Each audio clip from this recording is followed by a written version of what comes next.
여러분 기억하시나요? 깊은 산골, 밤마다 들려오던 호랑이 울음소리와 떡 하나 주면 안 잡아먹지라던 그 서늘한 목소리를 말입니다. 우리는 그저 무서운 옛날 이야기로만 기억하지만 사실 이 이야기 속에는 우리네 어머니들의 눈물겨운 인생이 고스란히 녹아 있습니다.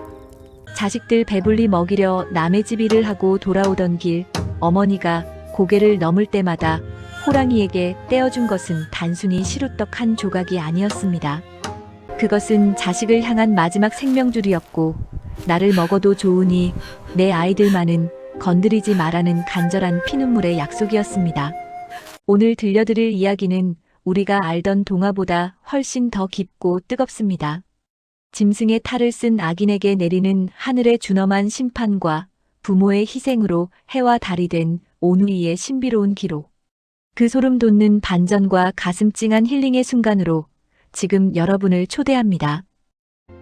구독과 좋아요는 이야기를 만들어가는 저에게 큰 힘. 깊고 깊은 산골, 해가 지면 귀신도 숨을 죽인다는 험준한 골짜기 끝에 외딴 오두막 한 채가 있었습니다.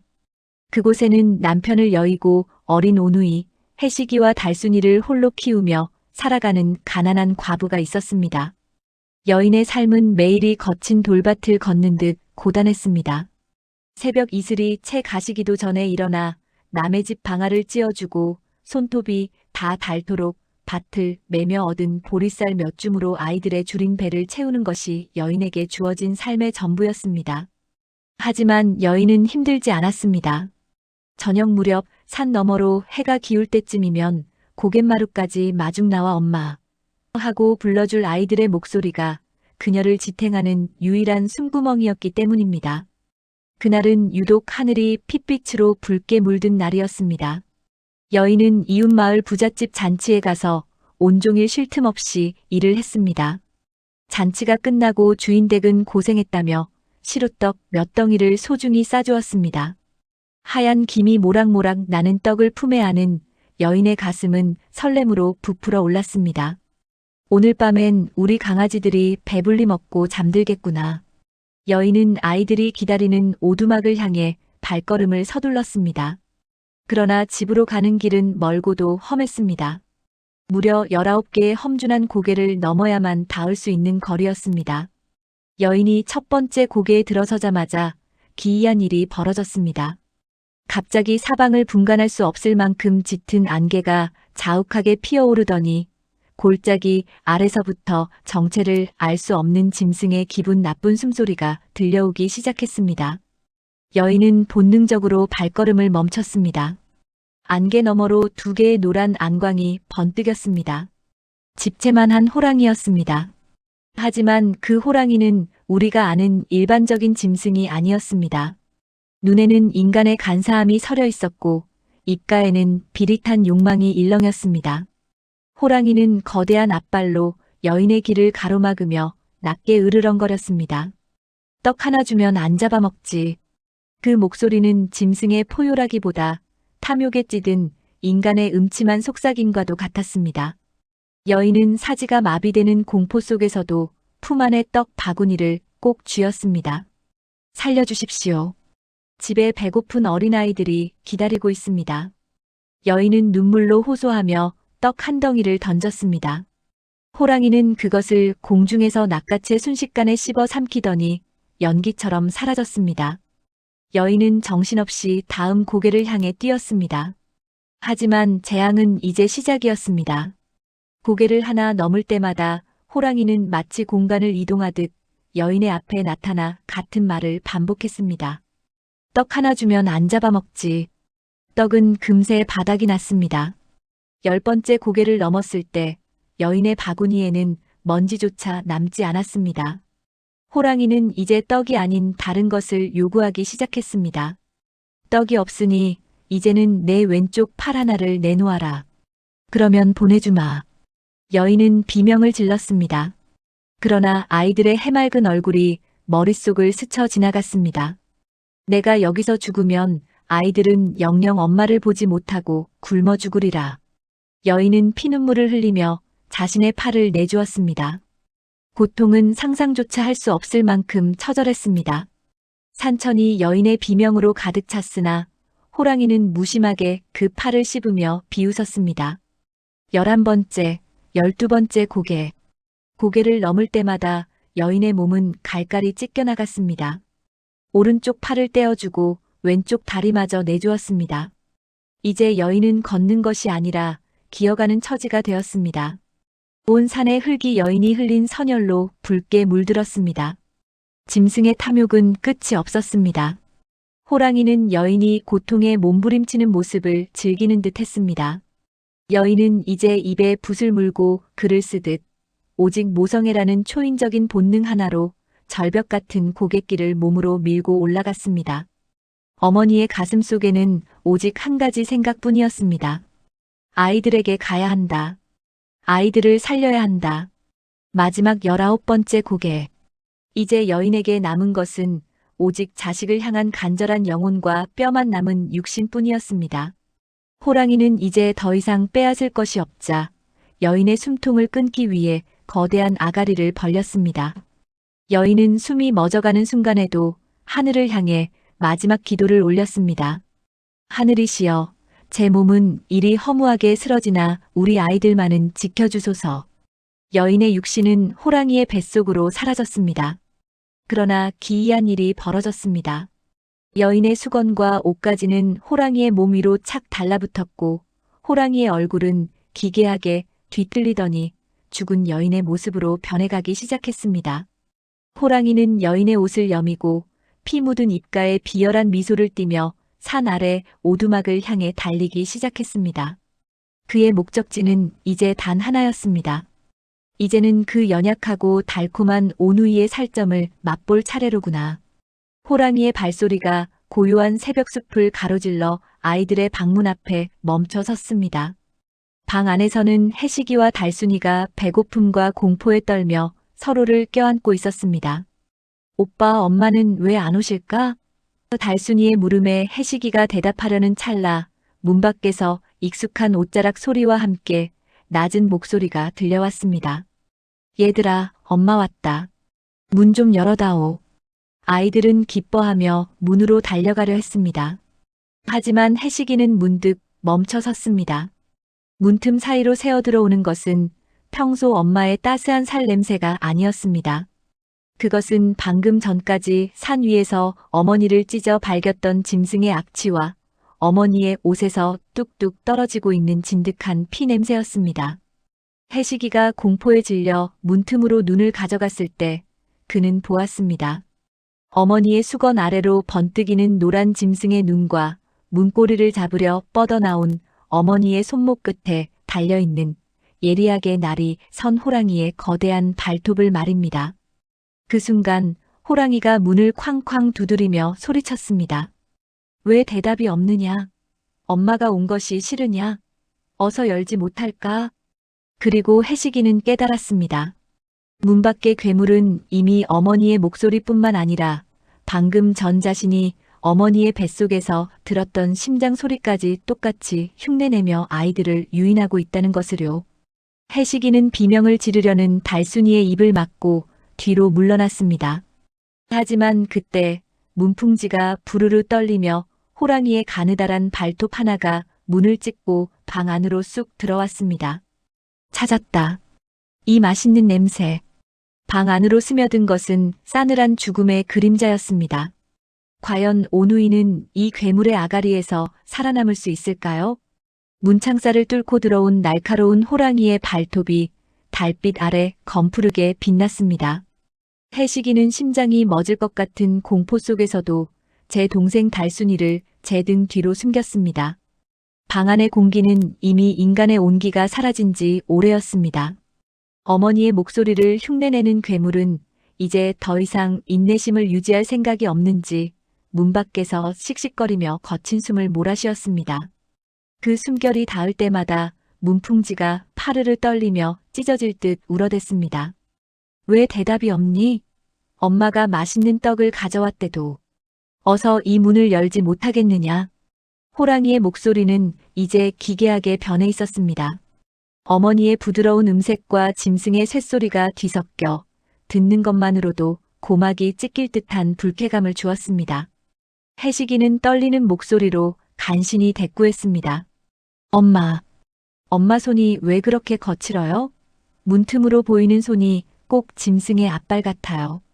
그러자 밖에서는 잠시 정적이 흐르더니 이내 크크거리는 기분 나쁜 웃음소리가 들려왔습니다. 그건 잔칫집에서 일을 너무 많이 해서 부은 것이란다. 밀가루를 하도 많이 만져서 하얗게 털이 돋아난 것처럼 보이는 게야. 자, 이제 의심은 그만하고 엄마 품으로 오렴. 호랑이는 억지로 꾸며낸 인자한 말투로 아이들을 꾀었지만 해식이는 속지 않았습니다.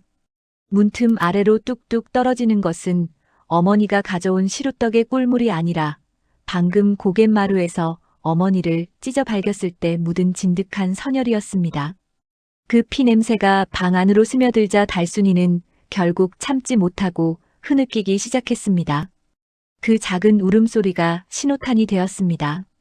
이 맛있는 것들이 감히 나를 놀려. 쾅! 소리와 함께 육중한 대문이 종이장처럼 박살났습니다. 어머니의 옷을 걸친 거대한 호랑이가 방 안으로 들이닥쳤습니다.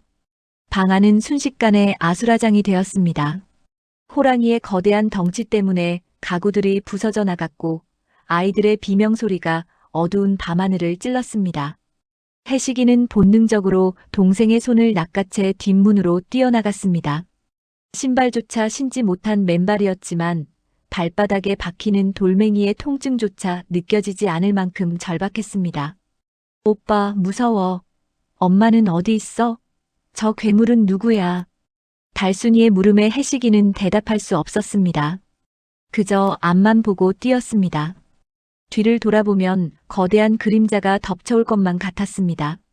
마당 한가운데에는 수백 년 된 수선나무가 우뚝 서 있었습니다. 해식이는 마지막 힘을 다해 달순이를 나뭇가지 위로 밀어 올렸습니다. 달순아, 꽉 잡아. 절대 손 놓으면 안 돼. 해식이도 뒤따라 나무 위로 기어 올랐습니다. 어둠 속에서 호랑이의 노란 눈광이 마당으로 튀어나왔습니다. 호랑이는 나무 밑에서 껑충껑충 뛰며 아이들을 내려다보았습니다. 으하하, 거길 올라간다고 내가 못 잡을 줄 아느냐? 얘들아, 그 높은 데를 어떻게 그렇게 잘 올라갔니? 호랑이는 짐짓 여유를 부리며 아이들을 조롱했습니다. 나무 위에서 사들사들 떨던 달순이가 겁에 질려 무심코 대답했습니다. 참기름을, 부엌에 있는 참기름을 바르고 올라왔지요. 그 말에 호랑이는 부엌으로 달려가 참기름 병을 통째로 들이붓고 나무 기둥에 발라댔습니다. 하지만 미끈거리는 기름 때문에 호랑이는 기어오르려 할 때마다 미끄러져 엉덩방아를 찧었습니다. 쿵쿵 땅이 울리는 소리가 들릴 때마다 아이들은 가슴을 졸였습니다. 그 우스꽝스러운 광경에 달순이가 자기도 모르게 푸흡하고 작은 웃음을 터뜨리고 말았습니다. 호랑이의 귀는 예민했습니다. 웃어? 감히 나를 비웃어? 얘야, 다시 말해봐라. 정말 참기름을 발랐느냐? 호랑이의 눈에 살기가 가득 찼습니다. 해식이는 동생의 입을 막으려 했지만 공포에 질린 달순이는 정신없이 진실을 내뱉고 말았습니다.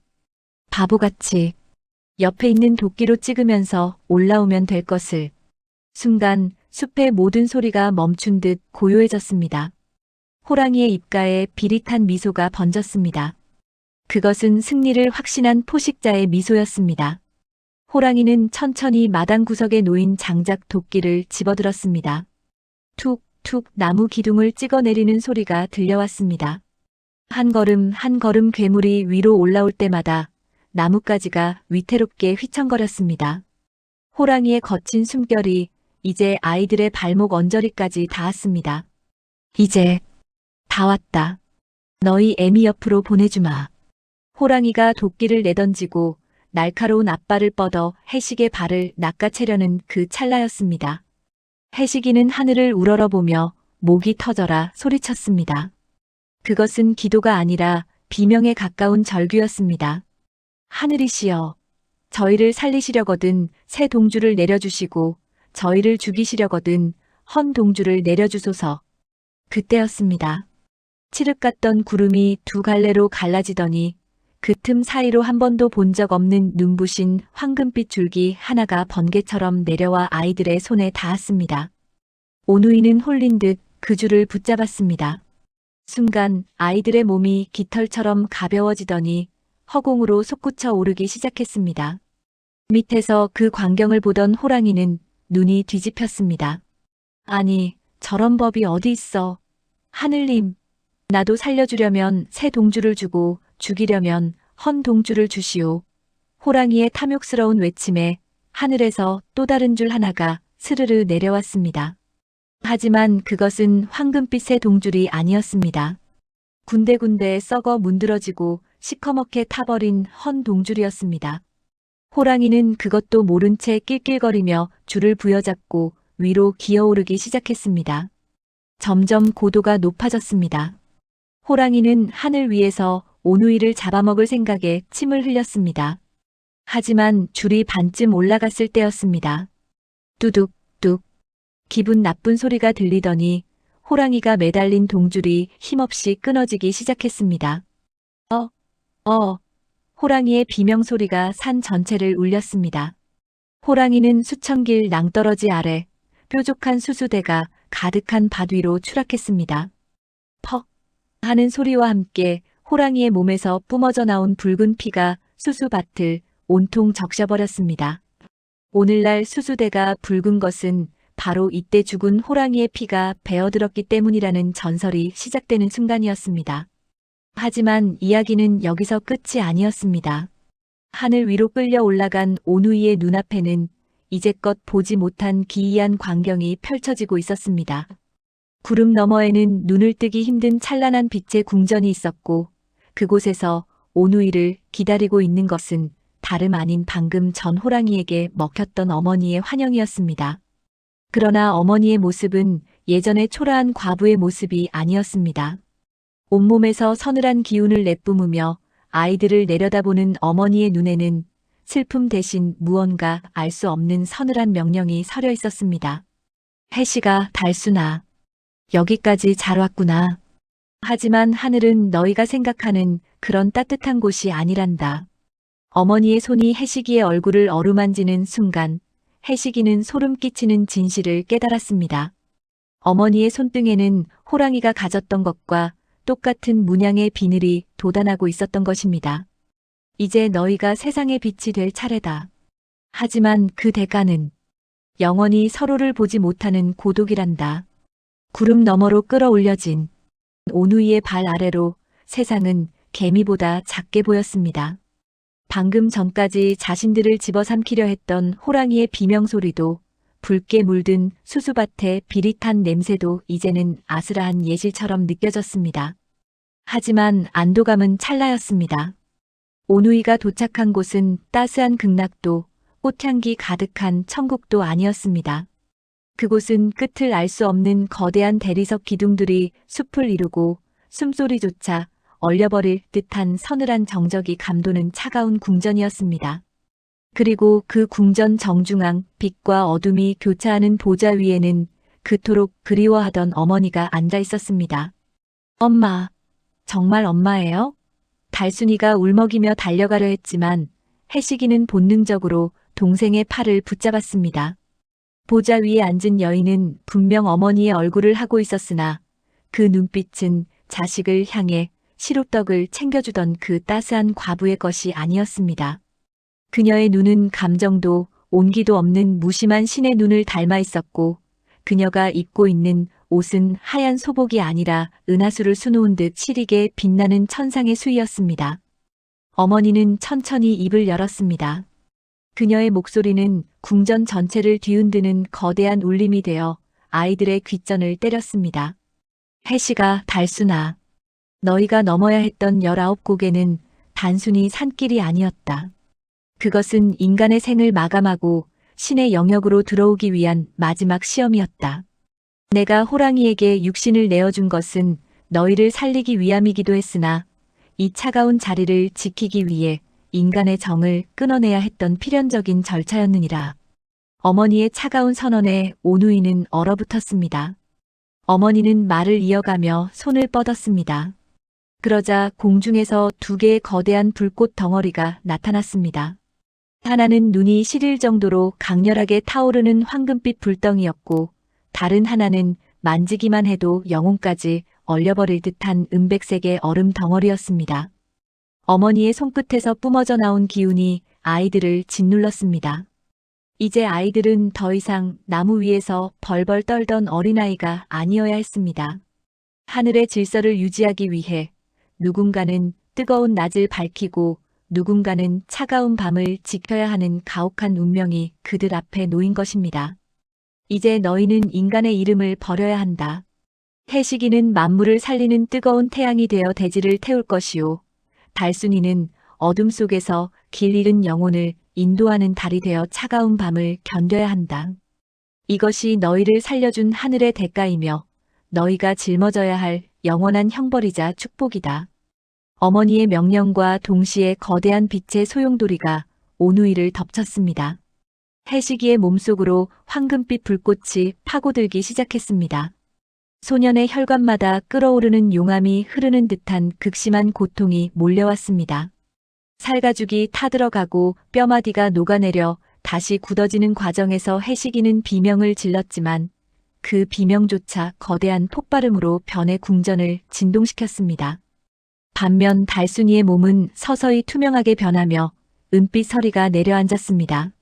심장 박동은 느려졌고 뜨거웠던 눈물은 뺨 위에서 얼음 결정이 되어 부서졌습니다. 아이들은 서로의 손을 잡으려 애썼습니다. 하지만 해시기의 손이 닿는 곳마다 달순이의 은빛 피부는 검게 타들어갔고 달순이의 냉기는 해시기의 불꽃을 꺼뜨리려 했습니다. 이제 그들은 서로를 사랑하면 할수록 서로를 파괴하게 되는 극과 극의 존재로 재편되고 있었습니다. 보좌에 앉은 어머니는 그 참혹한 광경을 단 한 번의 눈박임도 없이 지켜보았습니다. 그녀의 뺨 위로 단 한 방울의 눈물이 흘렀으나 그것은 바닥에 닿기도 전에 증발해버렸습니다.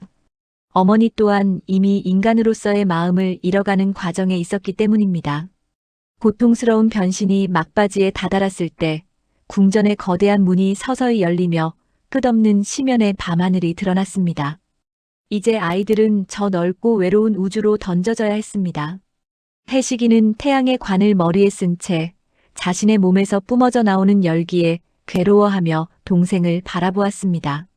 달순이는 희미해지는 의식 속에서 오빠의 이름을 부르려 했지만 그녀의 입술에선 오직 차가운 달빛만이 새어나왔습니다. 그때였습니다. 궁전의 어둠 속에서 수천 개의 검은 그림자들이 나타나 오누이의 주위를 에워싸기 시작했습니다. 그것들은 호랑이의 형상을 하고 있었으나 지상에서 보았던 그 짐승보다 훨씬 더 거대하고 흉측했습니다. 그림자들은 굶주린 듯 입을 벌리며 새로 태어나는 해와 달을 향해 달려들었습니다.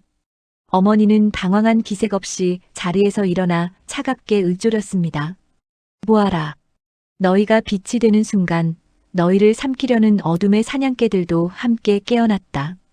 이제부터 너희는 단 한순간도 멈추지 않고 도망쳐야 한다. 서로가 서로를 만날 수 없는 평행한 궤도 위에서 영원히 어둠에 쫓기는 추격전이 시작된 것이다. 어머니의 손짓 한 번에 오누이는 궁전 밖 허공으로 밀려나갔습니다. 해시기는 눈을 멀게 할 만큼 강렬한 빛을 내뿜으며 낮의 수평선 너머로 튕겨나갔고 달순이는 가녀린 은빛을 흩뿌리며 밤의 장막 속으로 사라졌습니다. 하지만 그들이 흩어지는 찰나 해시기는 보았습니다.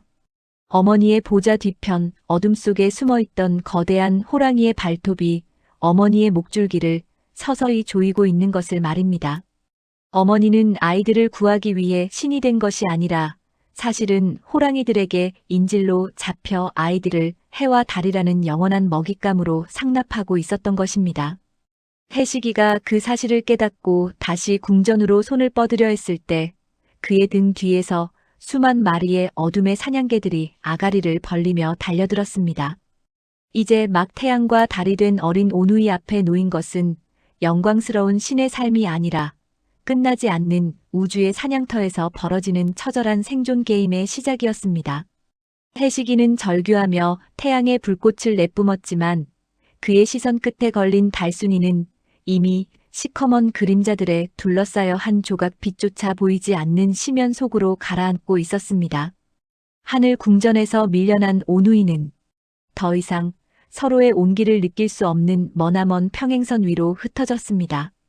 해시기는 만물을 불태울 듯 강력한 태양이 되어 낮의 정점에 올라섰고 달순이는 모든 빛을 잃어버린 채 오직 오빠가 남긴 희미한 빛의 잔상만을 머금은 달이 되어 밤의 심연으로 가입했습니다. 하지만 신이 되었다는 고향감은 잠시뿐이었습니다. 달순이가 마주한 밤의 세계는 지상의 밤보다 수천 배는 더 차갑고 잔인한 곳이었습니다. 구름이 궁전에서 보았던 그 시커먼 그림자 사냥개들이 이제는 실체를 드러내며 달순이의 가냘픈 은빛 궤도를 에워싸기 시작한 것입니다.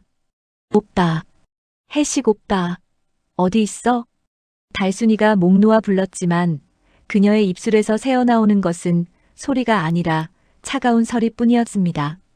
태양이 된 해시기는 이미 지평선 너머로 사라져버렸고 광활한 우주 공간에 홀로 남겨진 달순이에게 다가오는 것은 굶주린 짐승들의 낮게 깔린 으르렁거림이었습니다. 어둠의 사냥개들은 죽은 호랑이의 원한과 우주의 암흑이 섞여 만들어진 괴물들이었습니다.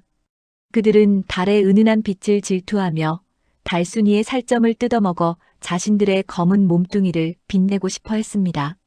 사냥개들의 우두머리는 지상에서 보았던 그 호랑이보다 훨씬 거대했습니다. 놈은 허공을 발판 삼아 달려오며 달순이의 궤도를 갉아먹기 시작했습니다. 내 애미는 이미 우리 주인의 소나기에서 피눈물을 흘리고 있다. 이제 내가 가진 그 가느다란 빛을 내놓아라. 그 괴물의 포효가 들릴 때마다 달순이의 몸은 공포로 수축했고 그럴수록 달의 크기는 점점 작아져 초승달이 되었습니다. 달이 작아질수록 어둠의 힘은 강해졌고 사냥개들은 달순이의 은빛 수위를 날카로운 이빨로 갈갈이 찢어 발겼습니다. 그 시각 지평선 반대편에서 낮을 관장하던 해시기는 가슴이 찢어지는 고통을 느꼈습니다. 태양이 된 그는 세상 모든 것을 볼 수 있었지만 단 하나 자신의 등 뒤에 있는 밤의 세계만은 볼 수 없었습니다. 하지만 피를 나눈 오누이의 교감은 공간을 초월했습니다. 해시기는 자신의 뜨거운 태양 불꽃이 미세하게 떨리는 것을 느꼈고 그것이 곧 달순이의 비명이라는 것을 직감했습니다. 해시기는 궤도를 이탈하려 몸부림쳤습니다. 달순아, 조금만 기다려. 오빠가 간다. 태양이 궤도를 벗어나려 하자 지상은 대재앙에 빠졌습니다. 바다가 끓어오르고 산천의 나무들이 순식간에 잿더미로 변했습니다. 하늘의 질서를 관리하는 천신들이 나타나 해식의 몸에 거대한 쇠사슬을 채웠습니다. 태양이여, 내 자리를 지켜라. 내가 움직이면 온 세상의 생명이 멸할 것이다. 천신들의 채찍질에 해식의 등 위로 뜨거운 불꽃 피가 흘렀습니다. 해시기는 울부짖었습니다.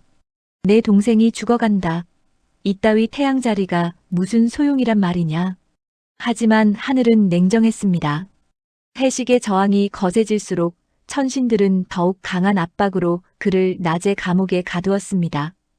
해시기는 결국 결단을 내렸습니다. 그는 자신의 몸에서 가장 뜨겁고 날카로운 빛의 조각들을 뽑아내어 자신이 가본 적 없는 밤의 세계를 향해 온 힘을 다해 던졌습니다. 나의 빛아, 어둠을 가르고 내 동생을 지켜라. 태양에서 뿜어져 나온 수천만 개의 빛의 화살들이 밤하늘로 쏟아졌습니다. 이것이 훗날 사람들이 말하는 별똥별의 유래였습니다. 밤의 세계에서 사냥개들에게 포위당해 의식을 잃어가던 달순이의 눈앞에 오빠가 던진 빛의 화살들이 떨어졌습니다.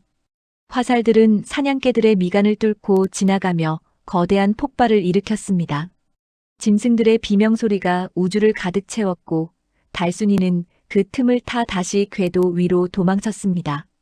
하지만 기쁨은 오래가지 않았습니다. 사냥개들을 물리치고 난 뒤 나타난 것은 다름 아닌 하늘 궁전의 보좌에 앉아있던 어머니의 형상을 한 거대한 허상이었습니다. 어머니의 허상은 달순이를 향해 차갑게 웃으며 손을 뻗었습니다. 달순아, 도망쳐봐야 소용없다. 너희가 해와 달이 된 것은 세상을 비추기 위함이 아니라 하늘의 신들이 즐기는 영원한 사냥놀이의 미끼가 되기 위함이다. 어머니의 말과 동시에 달순이의 몸에서 뿜어져 나오던 은빛이 시커먼 사슬로 변해 그녀의 목을 조르기 시작했습니다. 해와 달이 내뿜는 빛은 사실 그들의 생명력이 타들어가는 연기였고 신들은 그 연기를 마시며 영생을 누리고 있었던 것입니다. 달순이는 절망했습니다. 자신을 살려준 줄 알았던 하늘이 사실은 가장 잔혹한 도살장이었음을 깨달은 것입니다. 그녀는 멀리서 자신을 부르는 해시기의 목소리를 향해 마지막 힘을 다해 소리쳤습니다. 오빠, 오지 마. 여기는 우리가 올 곳이 아니었어. 엄마가 우리가 알던 그 엄마가 아니야. 그 순간 달순이의 발밑에서 거대한 구멍이 뚫리더니 지상의 구천을 떠돌던 원기들이 올라와 그녀의 발목을 잡았습니다. 그리고 달순이는 보았습니다. 어머니의 보좌 밑바닥에 수천 명의 아이들이 해와 달이 되기 위해 대기하며 고문을 당하고 있는 끔찍한 광경을 말입니다. 자신들은 그저 소모품에 불과했다는 사실에 달순이의 은빛 눈동자가 공포로 뒤덮였습니다. 바로 그때 하늘 위에서 거대한 도끼 소리가 들려왔습니다. 지상에서 호랑이가 나무를 찍던 그 소리였습니다. 하지만 이번에는 나무가 아니라 오누이가 매달려 있는 하늘의 궤도 자체를 누군가가 거대한 도끼로 찍어내리고 있었습니다. 궤도가 흔들리며 우주의 질서가 붕괴되기 시작했고 달순이는 그 틈 사이로 보이는 호랑이 가죽을 쓴 천신들의 얼굴을 목격하고 비명을 질렀습니다. 달순이의 비명이 채 끝나기도 전에 태양의 궤도에 묶여있던 해식의 쇠사슬이 끊어지며 그는 통제 불능의 상태로 밤의 세계를 향해 추락하기 시작했습니다. 해와 달이 한 공간에서 마주치는 순간 세상은 멸망할 것이라는 천신들의 비웃음이 온 우주에 울려 퍼졌습니다. 하늘의 궤도를 묶고 있던 거대한 쇠사슬이 끊어지자 태양이 된 해시기는 통제 불능의 화염 덩어리가 되어 밤의 심연으로 곤두박질치기 시작했습니다. 낮에 태양이 밤의 영역으로 침범하는 것은 천상의 질서에서 결코 용납될 수 없는 대죄이자 온 세상을 잿더미로 만들 수 있는 멸망의 전조였습니다. 하지만 해시기에게 그런 질서 따위는 이미 안중에 없었습니다. 그의 눈동자에는 오직 어둠의 사냥개들에게 찢겨 은빛 피를 흘리고 있는 동생 달순이의 가녀린 모습뿐이었습니다. 달순아, 오빠가 간다. 조금만 더 버티거라. 해시기가 내뿜는 태양의 열기가 밤의 차가운 대기를 가르며 거대한 폭발음을 일으켰습니다. 태양이 가까워질수록 밤하늘은 검은색에서 기괴한 핏빛으로 변해갔고 지상의 바다는 밀물과 썰물의 균형을 잃고 거대한 해일이 되어 대륙을 집어삼켰습니다. 하늘의 관리자인 천신들은 이 광경을 보며 비릿한 미소를 지었습니다. 그들에게 오누이의 사투는 지루한 영생을 달래줄 잔혹한 구경거리일 뿐이었습니다. 호랑이 가죽을 뒤집어 쓴 천신 중 하나가 거대한 창을 들어올리며 외쳤습니다. 보아라. 금기를 어긴 태양이 스스로 파멸의 길을 걷는구나. 이제 해와 달이 부딪히는 그 찰나 저들의 영혼을 정수로 추출하여 우리의 잔을 채우리라. 한편 어둠의 사냥개들에게 포위되어 의식을 잃어가던 달순이는 갑자기 밀려오는 뜨거운 열기에 눈을 떴습니다. 눈을 뜰 수 없을 만큼 강렬한 황금빛이 어둠을 찢고 자신을 향해 다가오고 있었습니다. 그것은 그리운 오빠의 온기였지만 동시에 자신을 증발시켜버릴 수도 있는 치명적인 위협이기도 했습니다. 은빛 달의 피부가 태양의 열기에 닿자 치익 소리를 내며 하얀 연기가 피어올랐습니다. 달순이는 고통에 신음하면서도 손을 뻗었습니다. 오빠, 오지 마세요. 오빠의 불꽃이 나를 녹이고 있어요. 이러다간 우리 둘 다 한 줌의 재가 되고 말 거예요. 하지만 해시기는 멈추지 않았습니다. 그는 자신의 몸을 감싸고 있던 태양의 외피를 스스로 뜯어내기 시작했습니다. 동생에게 닿는 열기를 조금이라도 줄이기 위해 자신의 생명력인 화염을 우주 공간으로 흩뿌려버린 것입니다. 겉껍질이 벗겨진 태양의 핵은 시커멓게 타들어가는 숲덩이처럼 변해갔지만 해시기는 아랑곳하지 않고 달순이를 껴안았습니다. 마침내 해와 달이 한 공간에서 만나는 순간 하늘에서는 기괴한 현상이 벌어졌습니다.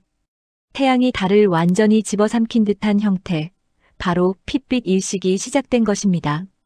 낮도 밤도 아닌 보랏빛 어둠이 세상을 뒤덮었고 그 중심에서 해시기와 달순이는 서로의 영혼을 확인했습니다.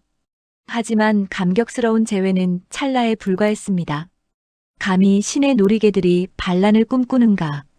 공중에서 천신들이 던진 수천 개의 얼음창이 오누이를 향해 쏟아졌습니다. 그 창들은 단순한 무기가 아니라 인간의 기억과 감정을 도려내는 망각의 쐐기였습니다. 창이 해시기의 어깨에 박힐 때마다 그는 어머니의 얼굴을 잊어갔고 달순이의 가슴에 꽂힐 때마다 그녀는 오빠와 함께 보냈던 오두막의 기억을 잃어갔습니다. 천신들은 오누이를 해와 달이라는 껍데기만 남은 꼭두각시로 되돌리려 했습니다. 해시기는 고통 속에서 절규하며 자신의 눈을 뽑아 달순이에게 건넸습니다. 달순아, 이 눈을 가져라. 하늘의 거짓된 환상에 속지 말고 진실을 보아야 한다. 태양의 눈을 이식받은 달순이의 시야가 순식간에 바뀌었습니다. 그녀의 눈앞에 펼쳐진 것은 화려한 하늘 궁전이 아니라 거대한 호랑이들의 위장속과도 같은 역겨운 살덩이들의 요새였습니다. 자신들이 지켜온 하늘은 사실 거대한 괴물의 뱃속이었고 보좌에 앉아있던 어머니는 이미 수천 조각으로 찢겨 괴물들의 자양분이 되고 있었습니다. 그 소름 끼치는 진실을 목도한 달순이는 비명을 질렀습니다. 그리고 그녀는 보았습니다. 자신들을 하늘로 인도했던 그 동줄이 사실은 구원이 아니라 오누이를 낚아 올려 영원히 사육하기 위한 거대한 낚싯줄이었다는 것을 말입니다. 천신들은 낚싯대를 들이운 어부들이었고 해와 달은 그들이 세상이라는 연못에서 길러낸 가장 살진 미끼였습니다. 오빠, 우리는 도망친 게 아니었어요. 우리는 제 발로 지옥에 들어온 거예요. 달순이의 외침과 동시에 천신들의 거대한 그물이 일식의 현장을 덮쳤습니다. 해시기는 남은 힘을 다해 달순이를 지상으로 밀어내려 했습니다. 달순아, 너만이라도 돌아가라. 가서 이 진실을 세상에 알려라. 하늘은 무너졌고 신들은 괴물이 되었다고. 하지만 지상으로 향하는 길은 이미 차단되어 있었습니다. 추락하던 해와 달을 향해 지상의 수수밭에서 죽었던 호랑이의 원혼들이 거대한 기둥이 되어 솟구쳐 올라왔습니다. 지상의 호랑이와 천상의 괴물들이 오누이를 가운데 두고 거대한 협공을 시작한 것입니다. 해식의 태양 불꽃은 점점 사그라들었고 달순의 은빛 궤도는 산산조각이 났습니다. 그때 하늘 궁전의 가장 깊은 어둠 속에서 어머니의 마지막 남은 영혼의 조각이 희미하게 빛을 냈습니다. 어머니는 자신의 존재가 완전히 소멸되는 것을 대가로 금지된 주술을 외우기 시작했습니다. 그것은 해와 달을 합쳐 단 하나의 거대한 무기로 만드는 1월 1명의 비기였습니다. 해시가 달순아, 미안하다. 너희를 지키지 못한 이 어미를 용서 마라. 하지만 마지막으로 너희에게 길을 열어주마. 서로를 파괴하지 말고 서로의 빛을 합쳐 저 가짜 하늘을 찢어버리거라. 어머니의 비명과 함께 해시기와 달순이의 몸이 하나로 융합되기 시작했습니다. 태양의 열기와 달의 냉기가 부딪히며 발생하는 엄청난 에너지는 천신들이 친 그물을 태워버렸습니다. 그러나 그 융합의 대가는 가혹했습니다. 둘 중 하나의 자아는 영원히 사라져야만 하는 선택이 기다리고 있었기 때문입니다. 해시기는 달순이를 바라보며 희미하게 미소 지었습니다. 달순아, 무서워하지 마라. 오빠가 너의 빛이 되어줄게. 해시기의 영혼이 달순이의 심장 속으로 녹아들어가기 시작하는 순간 천신들의 대장인 황금 호랑이가 거대한 도끼를 들고 일식의 중심부로 난입했습니다. 어디서 미천한 재물이 신의 권위에 도전하느냐. 너희의 영혼은 영원히 이 도끼날 아래서 울부짖게 될 것이다. 황금 호랑이의 도끼가 해식의 심장을 관통하려는 그 찰나 달순이의 눈에서 태양보다 강렬한 칠흑 같은 빛이 뿜어져 나왔습니다. 그것은 빛이 아니라 모든 것을 삼켜버리는 우주의 구멍, 블랙홀과도 같은 절망의 힘이었습니다. 오누이의 재회는 감동이 아닌 천상계를 파멸로 몰고 갈 거대한 저주의 시작으로 변해버린 것입니다. 황금 호랑이의 도끼가 일식의 정적을 깨고 해시기의 심장을 꿰뚫었을 때 온 우주는 비명조차 지르지 못하는 거대한 충격에 휩싸였습니다. 태양의 핵이 부서지며 뿜어져 나온 황금빛 혈액은 밤하늘을 수놓은 은하수를 더럽혔고 오빠의 품 안에서 떨고 있던 달순이의 얼굴 위로 뜨거운 핏방울이 튀었습니다. 그것은 단순한 피가 아니었습니다. 동생을 지키고자 했던 해시기의 마지막 생명력이자 가혹한 운명에 대항하라는 처절한 유언이었습니다. 오빠. 달순이의 목소리는 갈라져 허공으로 흩어졌습니다. 해시기의 몸은 서서히 빛을 잃으며 시커먼 숯덩이처럼 변해갔습니다. 태양이 꺼지자 지상은 암흑에 잠겼고 오직 달순이의 은빛 피부만이 희미하게 빛나고 있었습니다. 황금 호랑이는 비열한 웃음을 터뜨리며 부서진 태양의 조각을 발로 짓밟았습니다. 보아라, 이것이 신에게 대항한 미천한 인간의 말로다. 이제 남은 은달의 조각도 내 잔을 채울 술로 빚어주마. 천신들이 낄낄거리며 달순이를 향해 좁혀왔습니다. 그들은 달순이가 흘리는 눈물을 진주처럼 채취하려 도구를 꺼내 들었습니다. 하지만 그들이 간과한 것이 있었습니다. 인간의 슬픔이 극한에 달하면 그것은 더 이상 눈물이 아니라 모든 것을 집어삼키는 저주가 된다는 사실을 말입니다. 달순이의 눈동자에서 은빛이 사라지고 그 자리에 해시기의 피보다 더 붉은 혈광이 서리기 시작했습니다. 너희가 우리 엄마를 찢고 우리 오빠를 죽였어. 달순이의 낮은 읊조림과 함께 우주의 온도가 급격히 변했습니다. 차가웠던 달의 냉기가 태양의 파괴적인 열기와 결합하여 기괴한 보랏빛 화염으로 타오르기 시작했습니다. 달순이의 등 뒤로 거대한 9개의 꼬리를 닮은 빗줄기들이 솟아올랐고 그녀가 걸치고 있던 은빛 수의는 순식간에 칠흑 같은 어둠의 갑옷으로 변했습니다. 이것은 하늘이 정한 달의 모습이 아니었습니다. 천상계의 질서를 파괴하기 위해 태어난 재앙의 달, 멸망의 전조였습니다. 쾅! 달순이의 몸에서 뿜어져 나온 충격파가 달려들던 천신들을 단숨에 가루로 만들어버렸습니다. 황금 호랑이는 당황하며 다시 도끼를 휘둘렀지만 달순이는 가느다란 손가락 하나로 그 거대한 무기를 막아세웠습니다. 달순이의 손길이 닿는 곳마다 황금 도끼는 부식되어 검게 변해갔습니다. 이것이 너희가 그토록 원하던 신의 힘이냐? 아니면 우리가 겪은 고통의 무게냐? 달순이가 손을 뻗자 밤하늘에 떠있던 수억 개의 별들이 그녀의 명령에 따라 거대한 소용돌이가 되어 천상계의 궁전을 타격하기 시작했습니다. 화려했던 대리석 기둥들이 무너져 내리고 호랑이 가죽을 쓰고 군림하던 괴물들이 비명을 지르며 추락했습니다.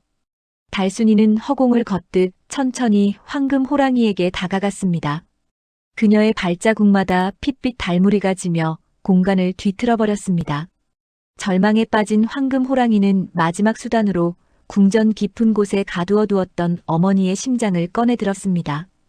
이것을 부수면 내 애미의 영혼은 영원히 소멸할 것이다. 당장 멈추지 못할까? 짐승의 비겁한 협박에 달순이는 잠시 멈춰 섰습니다. 투명한 유리병 속에 담긴 어머니의 심장은 이미 검게 타버린 채 가늘게 떨리고 있었습니다. 그때 달순이의 귓가에 환청처럼 어머니의 진실한 목소리가 들려왔습니다. 그것은 하늘 궁전의 보좌에 앉아있던 차가운 신의 목소리가 아니었습니다. 19고개를 넘으며 팔다리를 내어주면서도 오직 자식의 이름을 부르던 그 따뜻하고 애처로운 어머니의 목소리였습니다. 달순아, 나를 보지 마라. 이 심장은 이미 죽은 지 오래다. 이 괴물들은 내 영혼을 미끼 삼아 너희를 영원히 사슬에 묶어두려 하는구나. 부수거라. 나를 부수고 이 가짜 낙원을 무너뜨려라. 그것이 너와 해시기가 진정한 자유를 얻는 유일한 길이란다.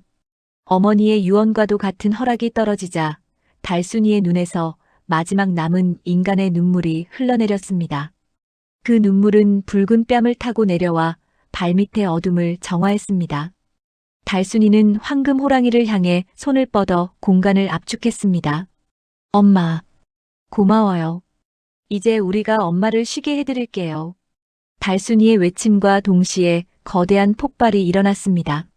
어머니의 심장이 담긴 유리병이 깨짐과 동시에 달순이는 황금 호랑이의 가슴팍을 꿰뚫었습니다. 괴물은 자신이 탐내던 태양과 달의 힘에 몸이 녹아내리며 단군 이래 가장 처참한 비명을 지르며 소멸했습니다. 천상계의 화려한 궁전들은 도미노처럼 무너져 내렸고 그 잔해들은 유성우가 되어 지상으로 쏟아졌습니다. 연기 자욱한 폐허 속에서 달순이는 힘없이 쓰러져 있는 해시기의 시신을 안아 올렸습니다. 오빠의 몸은 차갑게 식어 있었지만 그의 얼굴만은 동생을 구했다는 안도감에 평온해 보였습니다. 달순이는 오빠의 차가운 이마에 입을 맞추며 속삭였습니다. 오빠, 이제 다 끝났어. 이제 아무도 우리를 쫓아오지 않아. 하지만 하늘이 무너졌는데 왜 이렇게 어둡기만 할까? 달순이가 고개를 들었을 때 그녀는 보았습니다. 천상계가 멸망한 자리 너머에서 고개를 드는 더 거대하고 원초적인 어둠의 존재를 말입니다. 황금 호랑이와 천신들은 사실 이 거대한 어둠을 막기 위해 오누이의 생명력을 방패 삼아 버티고 있었던 파수꾼들에 불과했다는 사실을 깨달은 것입니다. 무너진 천상의 장막 너머로 수만 년간 굶주려온 우주의 괴수들이 지상을 향해 입을 벌리고 있었습니다. 달순이는 오빠의 주검을 꼭 껴안은 채 홀로 이 거대한 어둠과 맞서야 하는 절망적인 상황에 놓였습니다. 그녀의 핏빛 달빛은 이제 복수가 아닌 인류의 멸망을 막기 위한 마지막 등불이 되어야 했습니다. 그때 죽은 줄 알았던 해시기의 손가락이 미세하게 떨리더니 그의 가슴 속에서 황금빛 도끼 하나가 천천히 솟아올랐습니다. 그것은 호랑이의 도끼가 아니라 하늘이 내린 동줄의 정수가 응축되어 만들어진 신의 무기였습니다. 그리고 달순이는 느꼈습니다. 해시기의 영혼이 그 도끼 안에 깃들어 자신에게 말을 걸고 있다는 것을요. 달순아, 슬퍼하지 마라. 이제 내가 너의 손이 되고 너의 무기가 되어줄게. 진정한 전쟁은 이제부터다. 무너진 하늘의 파편 사이로 우주의 괴수들이 쏟아져 들어오는 찰나, 달순이는 오빠의 영혼이 담긴 황금 도끼를 쥐고 다시 일어섰습니다. 그녀의 등 뒤로 다시는 해가 뜨지 않을 것 같은 긴 밤이 시작되려 하고 있었습니다. 천상계의 화려한 궁전들이 유리 조각처럼 부서져 내리자 그동안 신들이 감추어왔던 우주의 민낯이 드러났습니다. 그것은 아름다운 별들의 바다가 아니라 삼킬 듯이 입을 벌린 거대한 심연이었습니다. 황금 호랑이와 천신들이 오누이의 생명력을 빨아들이며 유지해왔던 하늘이라는 가짜 덮개가 사라지자 그 너머에서 수만 년 동안 굶주려온 태초의 괴물들이 지상을 향해 쏟아져 들어오기 시작했습니다. 그것들은 형체도 이름도 없는 순수한 악의 덩어리들이었으며 그들이 지나가는 자리마다 별들은 빛을 잃고 차갑게 식어갔습니다. 달순이는 무너진 보좌의 파편 위에 홀로 서 있었습니다. 그녀의 핏빛 달빛은 이제 복수의 광기를 넘어 멸망해가는 세상을 지키려는 마지막 등등한 불꽃이 되어 타오르고 있었습니다. 품 안에는 여전히 차갑게 식은 해시기의 육신이 안겨 있었지만 그녀의 오른손에는 오빠의 영혼이 응축된 황금 도끼가 웅장한 진동을 내뿜으며 쥐어져 있었습니다. 오빠 들려? 저것들이 우리 엄마를 괴롭히고 세상을 어둠으로 덮으려 해. 달순이의 속삭임에 황금 도끼가 공명하듯 눈부신 빛을 발했습니다. 도끼날에는 해시기에 뜨거웠던 태양의 불꽃이 깃들어 있었고 도끼 자루에는 달순이의 서늘한 달빛 서리가 감돌았습니다. 이제 오누이는 죽음조차 갈라놓지 못한 채 하나의 무기가 되어 우주의 종말과 맞서게 된 것입니다. 첫 번째 괴수가 달순이를 향해 거대한 아가리를 벌리며 달려들었습니다.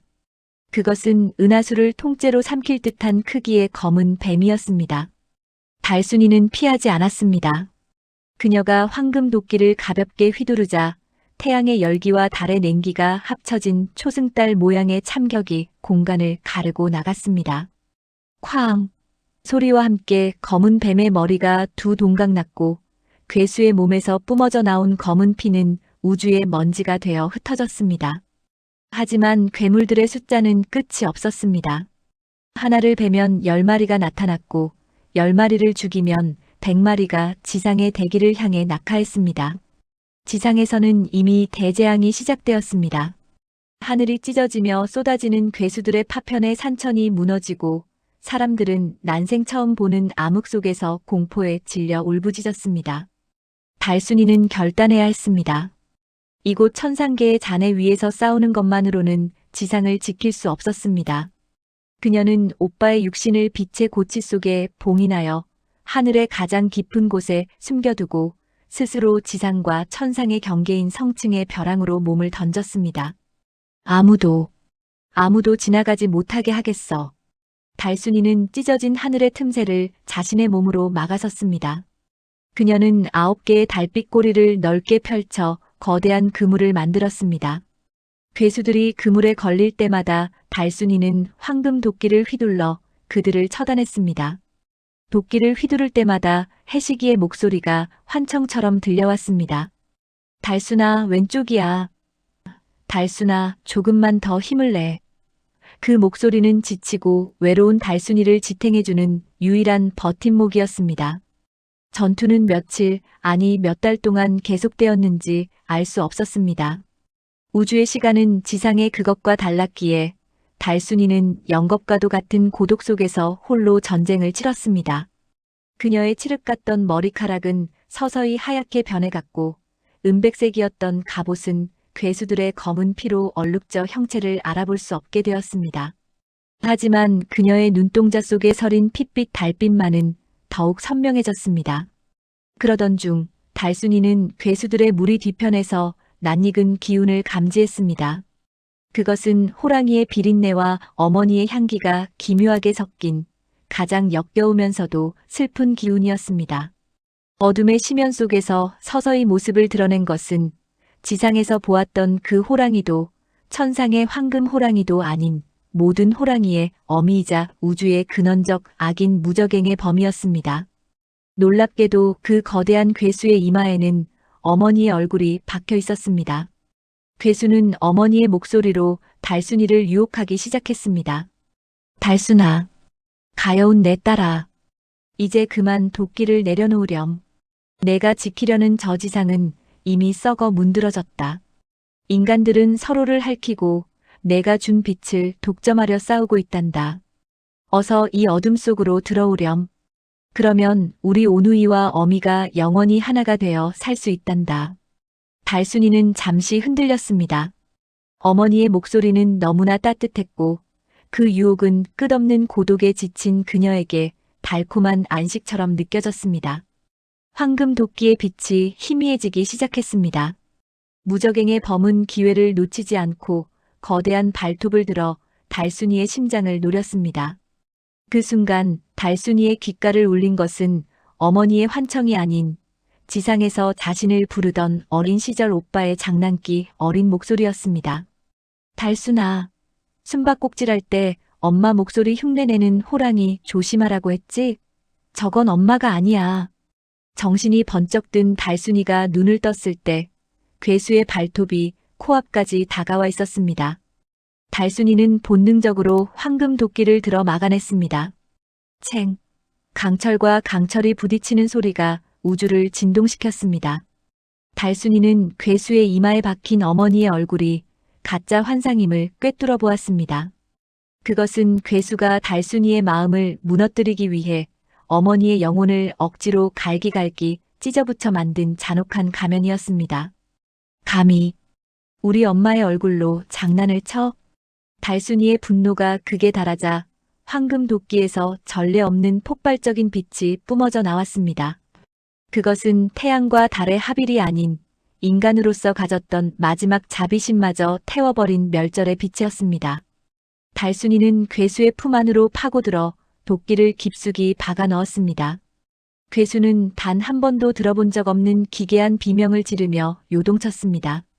하지만 무적행의 범은 쉽게 쓰러지지 않았습니다. 괴수는 달순이의 몸을 감싸며 그녀를 심연 속으로 끌어당겼습니다. 함께 가자. 빛의 미끼여. 내가 죽어야 비로소 이 우주의 진정한 평화인 무가 찾아올 것이다. 달순이는 점점 어둠 속으로 잠겨갔습니다. 지상으로 통하는 하늘의 틈새가 서서히 닫히고 있었습니다. 만약 여기서 달순이가 심연으로 끌려 들어간다면 지상은 영원히 빛을 잃고 괴물들의 놀이터가 될 것이었습니다. 달순이는 마지막 힘을 쥐어짜 황금 도끼를 틈새 너머 지상을 향해 던졌습니다. 오빠, 부탁해. 나 대신 세상을 비춰줘. 도끼는 빛의 화살이 되어 지상을 향해 날아갔고 달순이는 괴수와 함께 닫히는 하늘의 틈새 너머 영원한 어둠 속으로 사라졌습니다.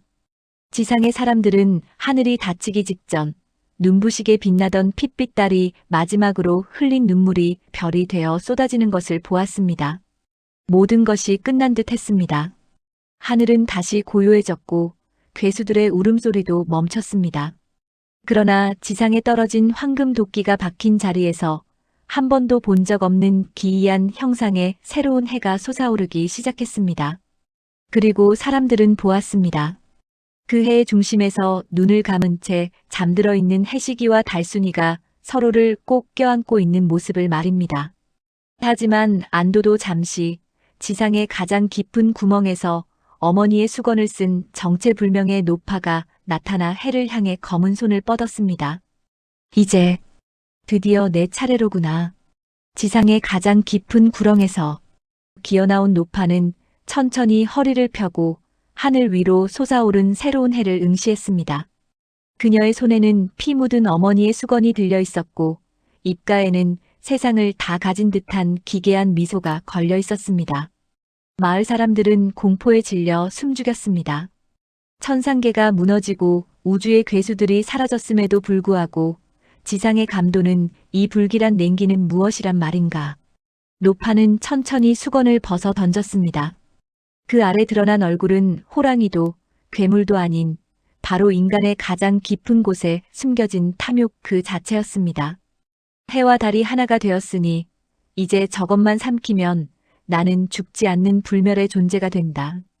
노파의 정체는 사실 19고개에서 어머니를 핍박했던 세상의 모든 악의 근원이자 호랑이들을 조종해 오누이를 제물로 바치게 했던 타락한 신의 조각이었습니다. 그녀는 지상의 모든 인간이 가진 이기심과 시기를 먹고 자라나 마침내 해와 달이 가장 약해진 틈을 타 그들의 신성한 힘을 가로채려 나타난 것입니다. 노파가 손을 뻗자 검은 안개가 뱀처럼 솟구쳐 올라 해를 감싸 안았습니다. 그 시각 해의 중심에서 서로를 껴안고 잠들었던 해시기와 달순이는 마지막 영혼의 교감을 나누고 있었습니다.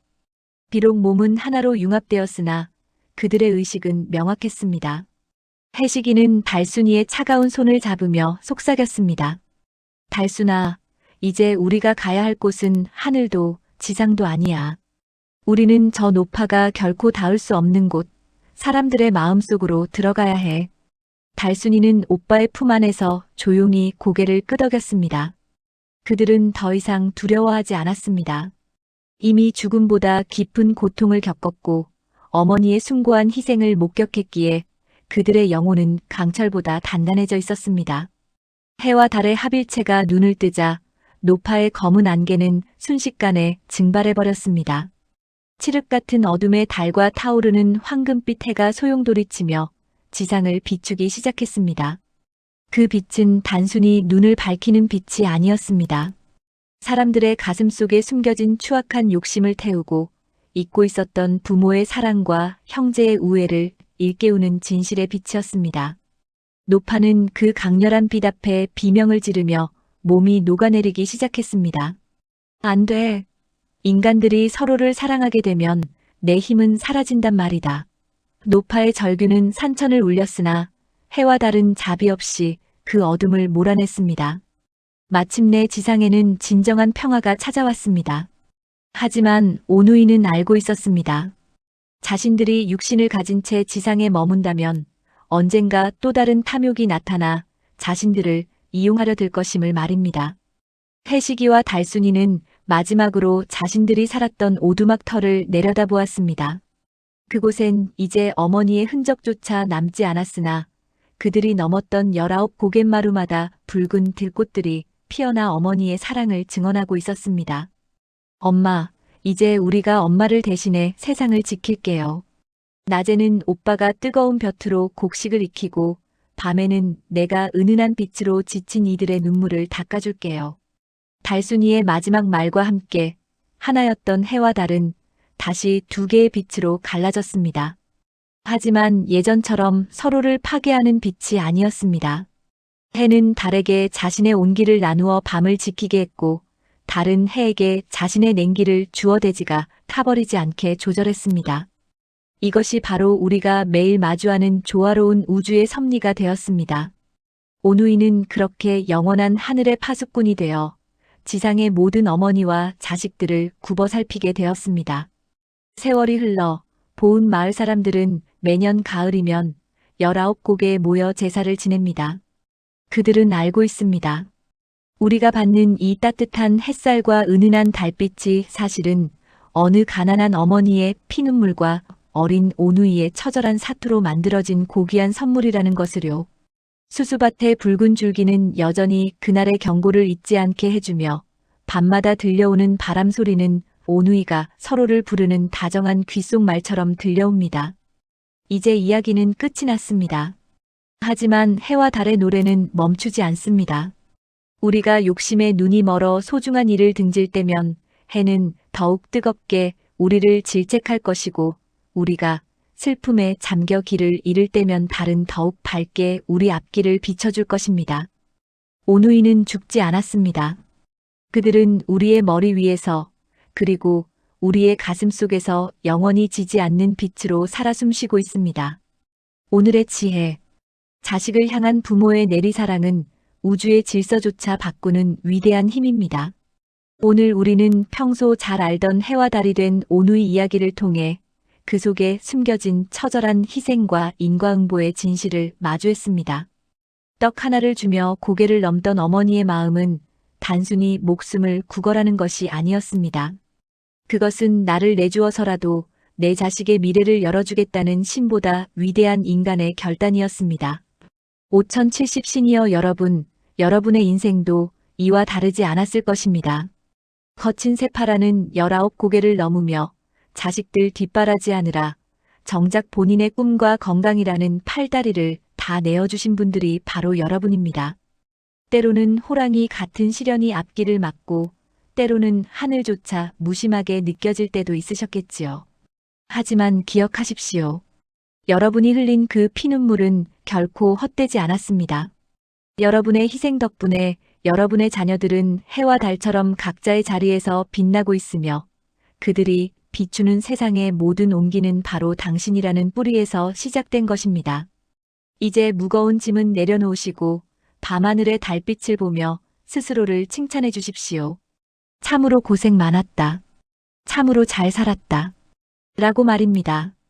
여러분은 이미 이 세상의 가장 큰 어둠을 몰아낸 위대한 빛의 어머니와 아버지이십니다. 인생의 고개는 험난했어도 그 끝에 핀 꽃은 영원히 지지 않을 여러분의 덕행입니다.